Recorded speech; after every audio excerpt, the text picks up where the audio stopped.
तो आज हम जेम्स क्लियर की जो मशहूर किताब है एटॉमिक हैबिट्स, उसकी दुनिया में एक कह सकते हैं गहरी छानबीन करने वाले हैं। हमारे पास इस किताब से जुड़े कुछ बहुत ही दिलचस्प नोट्स हैं और आज का हमारा मिशन सिर्फ इसके सिद्धांतों को दोहराना नहीं है, बल्कि उन्हें असल में समझना है। मतलब सवाल ये है कि कैसे छोटी छोटी लगभग न दिखने वाली आदतें हमारी जिंदगी में इतने बड़े और गहरे बदलाव ला सकती हैं।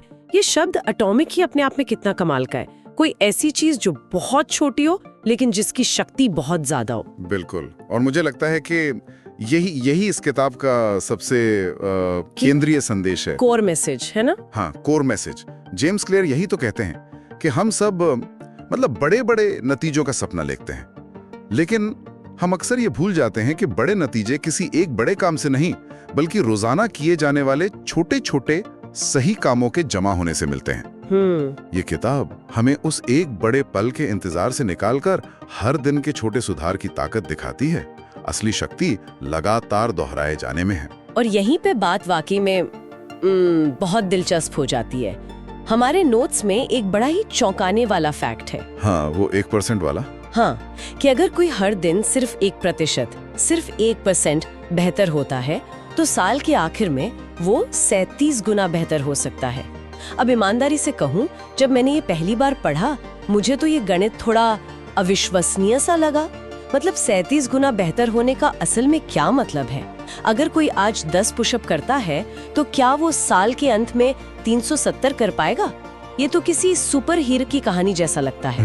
नहीं, ये एक बेहतरीन सवाल है, क्योंकि ये गणित देखिए शाब्दिक होने के लिए नहीं है, ये एक सिद्धांत को समझाने के लिए है। अच्छा, यहाँ 37 गुना बेहतर का मतलब संख्या से ज्यादा क्षमता में है। वो 10 पुशअप करने वाला व्यक्ति शायद साल के अंत में 370 पुशअप ना कर पाए, ये सही है, लेकिन उसकी ताकत, उसकी तकनीक, उसका अनुशासन और उसकी मानसिक मजबूती में जो सुधार होगा, वो 37 गुना ज्यादा प्रभावशाली हो सकता है। अच्छा, तो ये एक ओवरऑल ग्रोथ की बात है। बिल्कुल, ये पैसे की कंपाउंडिंग जैसे ही है। शुरुआत में आपको कुछ खास फर्क नहीं दिखता, लेकिन कुछ समय बाद जो उछाल आता है वो हैरान कर देता है। और बुरी आदतों के साथ भी यही होता है। एक सिगरेट या एक जंक फूड मील आपको तुरंत नहीं मारता, लेकिन सालों तक की आदत आपकी सेहत को धीरे धीरे खत्म कर देती है। समय या तो आपका सबसे बड़ा दोस्त है या सबसे बड़ा दुश्मन। तो इसका मतलब ये है कि हमारी आदतें ही हमारी पहचान बनाती हैं। जैसा कि इन नोट्स में लिखा है, आप वही बनते हैं जो आप रोज करते हैं। हमारा बैंक बैलेंस हमारी बचत की आदतों का नतीजा है। हमारा वजन वो हमारी खाने की आदतों का नतीजा है। जब मैंने ये पढ़ा तो मुझे थोड़ा झटपा लगा।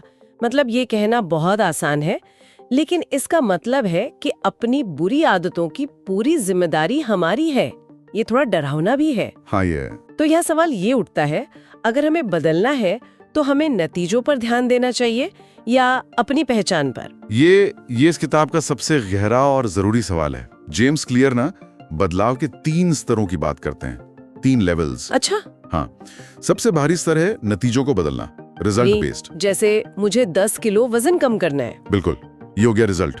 दूसरा स्तर है प्रक्रियाओं को बदलना, प्रोसेस बेस्ड। यानी मैं हर हफ्ते 3 बार जिम जाऊंगी। एकदम सही। लेकिन सबसे गहरा और सबसे मजबूत स्तर है अपनी पहचान को बदलना, आइडेंटिटी बेस्ड।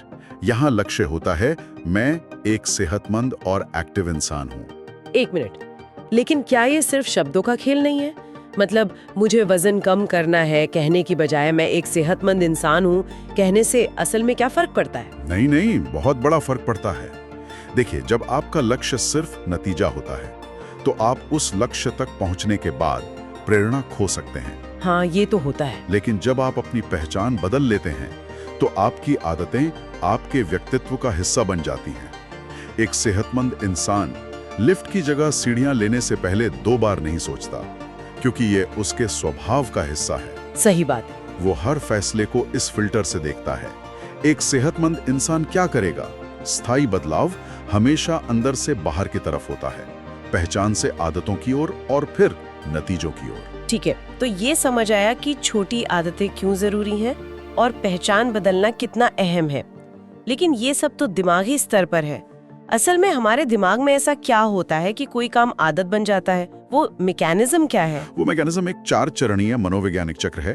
क्यू मतलब संकेत, क्रेविंग यानी इच्छा, रिस्पॉन्स प्रतिक्रिया और रिवॉर्ड यानी इनाम। अच्छा, तो ये 4 स्टेप्स हैं। हाँ, पहला कदम है क्यू यानी संकेत।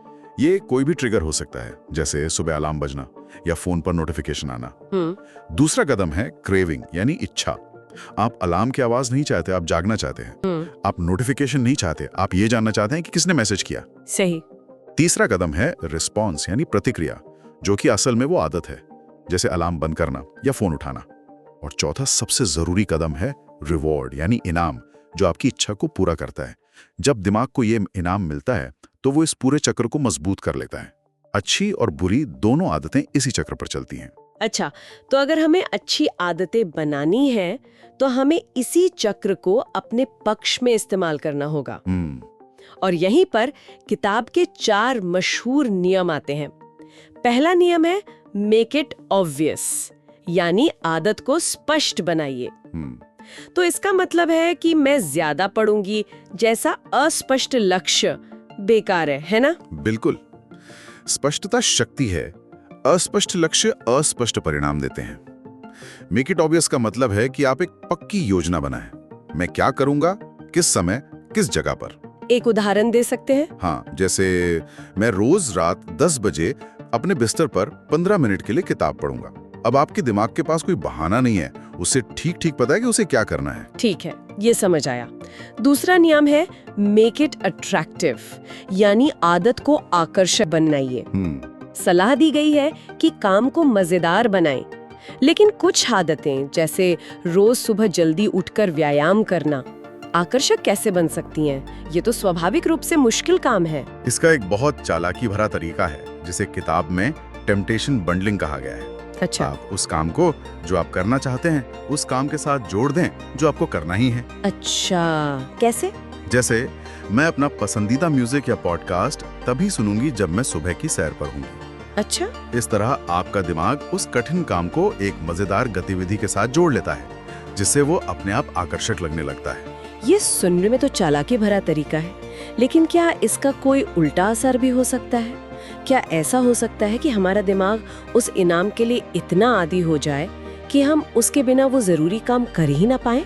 ये एक वाजिब चिंता है, बिल्कुल। टेम्पटेशन बंडलिंग एक शुरुआती औजार है आदत की नींव रखने के लिए।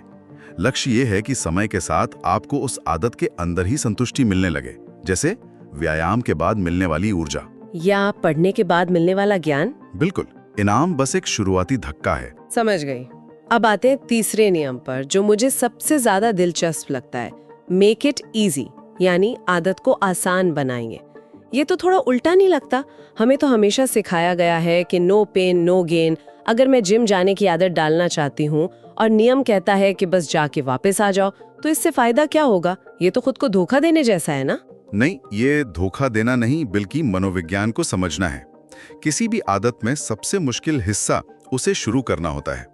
मेक इट इजी का सिद्धांत कहता है कि शुरुआत में नियमितता तीव्रता से ज्यादा जरूरी है। कंसिस्टेंसी इंटेंसिटी से ज्यादा जरूरी है। हाँ, अगर आप रोज जिम जाने की आदत डालना चाहते हैं तो पहले हफ्ते का लक्ष्य सिर्फ अपने वर्कआउट के कपड़े पहनना और जिम तक जाना हो सकता है, बस।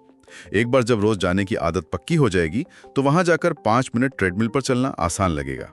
यह नियम उस शुरुआती बाधा को खत्म कर देता है जहां ज्यादातर लोग हार मान लेते हैं। ये मुझे उस लेखक की याद दिलाता है जिसने कहा था कि उसका लिखने का रोज का लक्ष्य बस एक खराब वाक्य लिखना है, क्योंकि एक खराब वाक्य लिखने के बाद उसे सुधारना आसान होता है और अक्सर वो पूरा पेज लिख जाता है।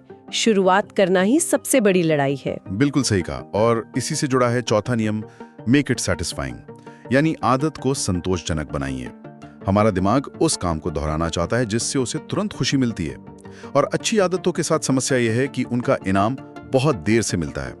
व्यायाम का असर महीनों बाद दिखता है। सही। इसलिए हमें दिमाग को तुरंत एक छोटा सा इनाम देना होगा, जैसे कि हर बार आदत पूरी करने पर कैलेंडर पर एक बड़ा सा टिक मार्क लगाना। हाँ बिल्कुल। वो टिक मार्क दिमाग को तुरंत बताता है कि हाँ, मैंने प्रगति की है। ये एक छोटा सा डोपामीन हिट है जो कहता है ये अच्छा था, इसे कल फिर से करना। ये प्रगति का एक विजुअल सबूत है, और कोई भी इंसान अपनी जीत की लकीर को तोड़ना नहीं चाहता। तो ये तो हुई अच्छी आदतें बनाने की बात। अब सिक्के का दूसरा पहलू देखते हैं, बुरी आदतों से छुटकारा कैसे पाएं। मान लीजिए कोई फोन पर बहुत ज्यादा समय बर्बाद करता है, तो क्या हमें इन्हीं नियमों को उल्टा कर देना चाहिए? एकदम सही। बुरी आदत से छुटकारा पाने के लिए आप इन्हीं 4 नियमों को उलट देते हैं। मेक इट इनविजिबल, मतलब अदृश्य बनाइए। मेक इट अनअट्रैक्टिव, अनाकर्षक बनाइए। मेक इट डिफिकल्ट, मुश्किल बनाइए। और मेक इट अनसैटिस्फाइंग, असंतोषजनक बनाइए। अगर आप फोन पर कम समय बिताना चाहते हैं तो नोटिफिकेशंस बंद कर दें। Make it invisible, social media apps को होम स्क्रीन से हटाकर किसी फोल्डर के अंदर छिपा दें। मेक इट डिफिकल्ट, हर बार जब आप फोन बेवजह उठाते हैं तो खुद को 10 पुशअप करने की सजा दें। Make it unsatisfying. और यहीं पर वो शक्तिशाली विचार आता है कि एनवायरनमेंट मोटिवेशन से ज्यादा शक्तिशाली होता है। तो इसका मतलब ये है कि सिर्फ अपनी इच्छा शक्ति पर निर्भर रहने से बेहतर है कि हम अपने माहौल को ही बदल दें। ये कहना कि मैं कल से जंक फूड नहीं खाऊंगी से ज्यादा असरदार ये है कि घर से सारा जंक फूड हटा दिया जाए। हाँ, क्योंकि आत्मनियंत्रण या सेल्फ कंट्रोल एक बैटरी की तरह है जो दिन भर में खत्म हो जाती है। बिल्कुल। अगर आप दिन भर अपनी इच्छा शक्ति का इस्तेमाल केक ना खाने के लिए करते रहेंगे तो शाम तक आप थक जाएंगे। एक बेहतर रणनीति ये है कि आप अपने वातावरण से उन ट्रिगर्स को ही हटा दें जो बुरी आदतों को उकसाते हैं।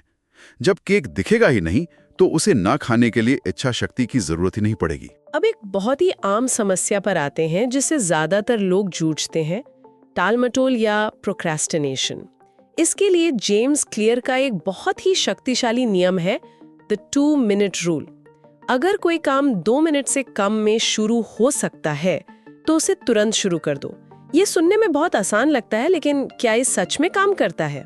ये बेहद असरदार है क्योंकि ये न्यूटन के पहले नियम की तरह काम करता है। एक स्थिर वस्तु स्थिर ही रहती है और एक गतिशील वस्तु गतिशील रहती है। अच्छा। किसी भी काम को शुरू करना ही सबसे मुश्किल हिस्सा होता है। एक बार जब आप शुरू कर देते हैं तो गति बन जाती है। किताब पढ़ने का मन नहीं है, बस 2 मिनट के लिए एक पेज पढ़िए। दौड़ने का मन नहीं है, बस अपने जूते पहन लीजिए। ये नियम उस शुरुआती जड़ता को तोड़ने का काम करता है और आपके दिमाग को एक्टिव मोड में ले आता है। दर्शक भी बनाया और मैं कुछ हफ्तों तक लगातार करती भी रही, लेकिन फिर एक दिन आता है जब वो सब कुछ बोरिंग लगने लगता है। ये वो पड़ाव है जहां मैं अक्सर हार मान जाती हूँ। और आपने सफलता की राह की सबसे बड़ी बाधा को पहचान लिया है। असली दुश्मन आलस या प्रेरणा की कमी नहीं है, असली दुश्मन है बोरियत। बोरियत। हाँ, हम सब उत्साह के साथ नई आदतें शुरू करते हैं, लेकिन कुछ हफ्तों बाद जब नवीनता खत्म हो जाती है तो बोरियत हावी होने लगती है। यहीं पर शौकिया और पेशेवर लोगों में फर्क पता चलता है। पेशेवर लोग बोरियत के बावजूद अपने रूटीन पर टिके रहते हैं। वे हर दिन जिम जाते हैं, भले ही उनका मन ना हो। वे हर दिन लिखते हैं, भले ही उन्हें प्रेरणा महसूस ना हो।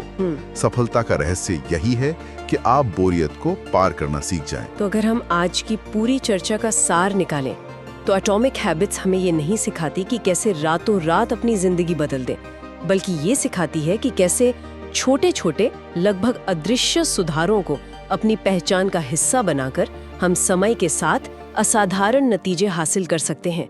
ये बड़े लक्ष्यों को छोटे प्रबंधनीय सिस्टम में तोड़ने की कला है। बिल्कुल, सफलता कोई एक मंजिल नहीं है, ये रोजाना की आदतों का एक सिस्टम है। सही पहचान, सही प्रक्रिया और सही आदतें, जब ये तीनों चीजें एक साथ आ जाती हैं तो आप वो जीवन जी सकते हैं जिसे आप पाना चाहते हैं। और इस पूरी चर्चा के बाद एक विचार है जो हर किसी को सोचने पर मजबूर करना चाहिए। वो क्या है? इस पूरी बातचीत के बाद ये सोचने वाली बात है कि वो कौन सी एक छोटी सी एटॉमिक हैबिट हो सकती है जिसे आज से ही शुरू किया जाए, जो आने वाले 1 साल में किसी के जीवन में सबसे बड़ा सकारात्मक बदलाव लाने की क्षमता रखती हो। ये हर किसी के लिए अलग होगी। किसी के लिए रोज 1 पेज पढ़ना, किसी के लिए 5 मिनट ध्यान करना, या किसी के लिए सोने से 1 घंटे पहले अपना फोन बंद कर देना। बिल्कुल, उस एक आदत को ढूंढना और उससे शुरू करना, ये असली चुनौती है। अगर आपको ये वीडियो पसंद आया हो तो इसे लाइक कीजिए, शेयर कीजिए और सब्सक्राइब करना ना भूलिए, क्योंकि हम हर हफ्ते लाते हैं ऐसी किताबों की समरी जो आपकी सोच और जिंदगी दोनों बदल सकते हैं।